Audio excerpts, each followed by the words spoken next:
So for those that don't know, this is my second marriage. And man, I remember when she told me she wanted a divorce.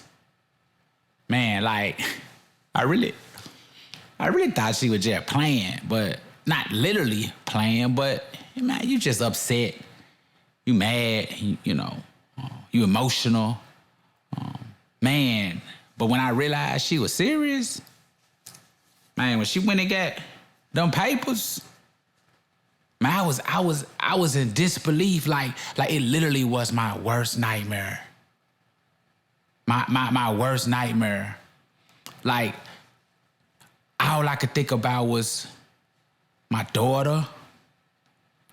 Man, see, I grew up without a daddy. So it was real emotional for me, a real emotional time, because I'm like, man, I knew I didn't want to be like my daddy. And my daddy was MIA, like for real, for real. I'm talking about like not there at all, like don't know who he is, but he know I exist. So for me, as a child, that was like my worst nightmare, not to be able to be around my child. Not to be away, not to be around my daughter. Like, man, like that was the worst nightmare. But she was serious. Man, she was serious. Serious as a heart attack. And when I tell you, I could not believe what was going on. When I tell you, even going through the process, man, that's a draining situation. That's a draining situation, you talking about sleepless nights, man, not getting any sleep, just the devil is using your imagination just to have his way, So when it happened, I couldn't believe it, but it was happening. And I know the enemy, the devil, wanted to kill me with it, because it was easy for me to feel embarrassed. Here I am, a minister of the gospel, and my marriage is falling apart. That can be embarrassing. It's like, even though at that time I still was really just more in the streets, just doing the street ministry.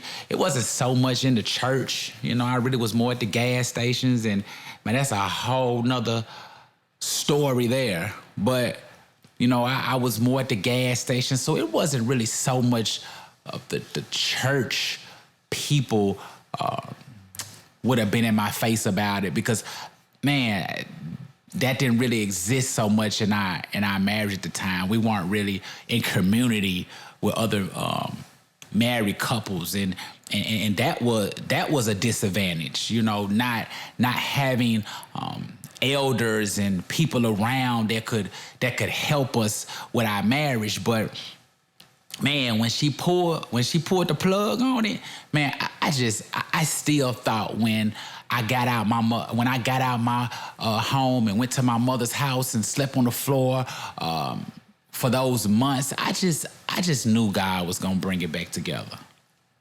I just knew He was gonna do it. But when I tell you, that was a serious time of my life, draining.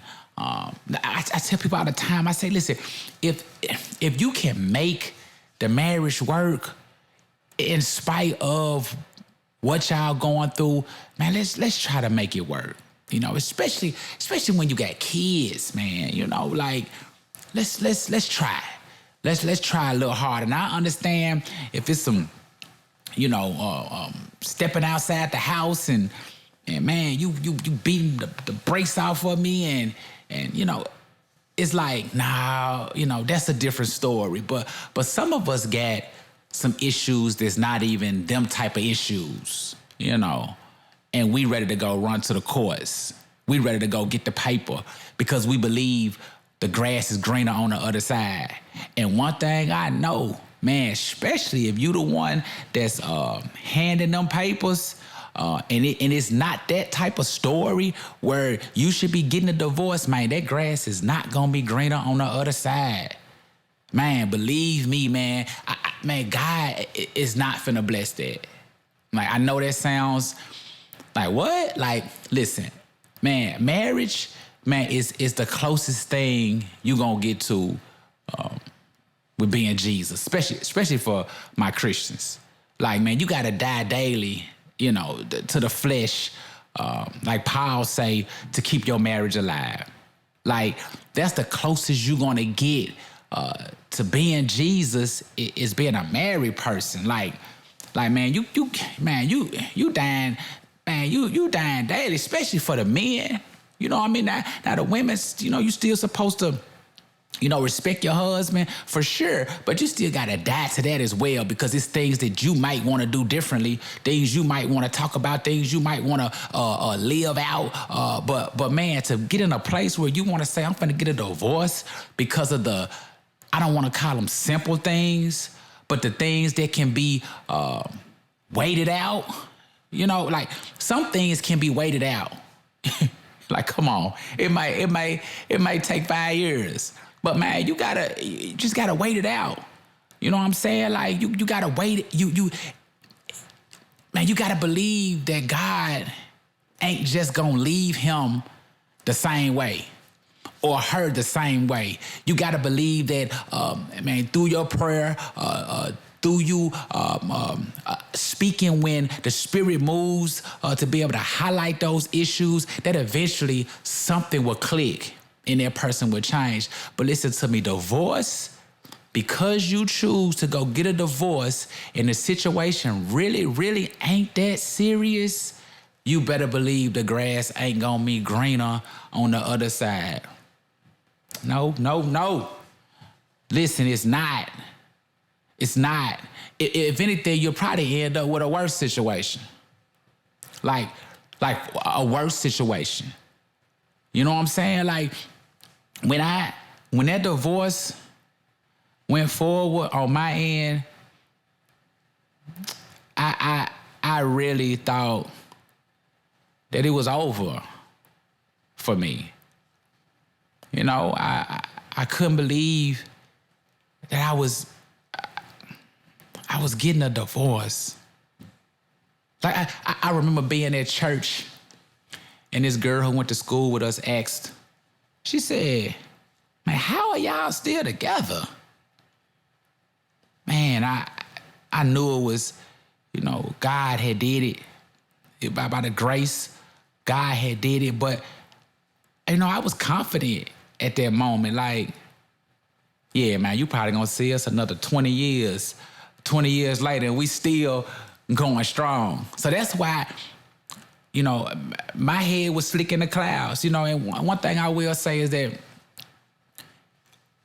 I dropped the ball on some things. You know what I mean? I dropped the ball on some things in my marriage. I didn't lead correctly like I should have, all because I still was kind of running after some other things that I felt like were important. I believe she knew they were important, but I believe that the way of this world can make you feel like that you're not doing the right thing. This world will tell you that because you're doing that, success isn't gonna come. Like, you're making us look bad. That's not how that goes. But in that divorce, in that situation, it was so draining. When I was at my mother's house, man, my mom used to come in the room and be like, man, you gotta go to sleep. You gotta get some rest. Like, I wasn't getting no sleep. I wasn't getting no rest. Like, I was just up. I remind you, like, it was like a nightmare. It was a nightmare. Like, I could not believe how quick it was happening. But one thing I noticed and one thing I saw was that, man, God was man, he was stopping that thing. You know, it was things I wasn't even fighting for. And man, he was stopping that thing. Now he was putting that thing on pause, and it wasn't going forward like it should have been. And I was praying, and but man, when you're on the other end and you feel like that grass is greener, man, you'll keep your foot on that pedal and you will keep pushing, and you will push that situation over the cliff and think that, oh, things finna be great now. And they not. They not. They not. See, divorce isn't always the answer. I tell my wife now, like, we talk, you know, our marriage ain't perfect, you know, but it's working. You feel me? Like, and it's some things that, you know, that we both continue to work at and continue to work on and continue to press and continue to push, you know what I'm saying? Because we want our marriage to work. We got 3 kids together. So we ain't just thinking about ourselves. You know what I'm saying? We got 3 kids together that's looking at us, that want us to stay together. Now, you have to sit back and say, when you're going through, is it worth it? You gotta weigh. I think sometimes we don't put it on a scale to weigh it, to kind of be like, is this worth it? Is this worth, you gotta think further. You gotta say, is this worth me picking up my child from my ex-wife's house, and she got a dude there that I don't really care for? Like, instead of even getting to that place, man, try to make the marriage work. Like, try to make it work. And I know sometimes people will say, man, I tried. Man, sometimes it's time. That's what it is. It's time. But one thing I learned about people, man, when it comes to this marriage thing, man, we hate to suffer. Man, we'll talk about Jesus all day long. Man, how he got on the cross. They nailed his hands, they nailed his feet, they pierced his side. You know what I'm saying? And he suffered. He suffered for me. But man, we ain't trying to suffer for our spouse for sure. Like, man, I just don't like the fact that he won't get a better job. I don't like the fact that he won't bring more money in. Like, sometimes it's time. So now you stressing him him or her about this job that you want them to get a new job, and now the marriage is getting chunked down the drain. Because now they sitting there at work talking about, man, she don't accept me. Man, she really don't love me. I know she didn't love. I knew when I married her, she didn't love me. I knew it was about the money. And it's like, no. That'll come. Sometimes it's time. Sometimes it's time, man. In my situation,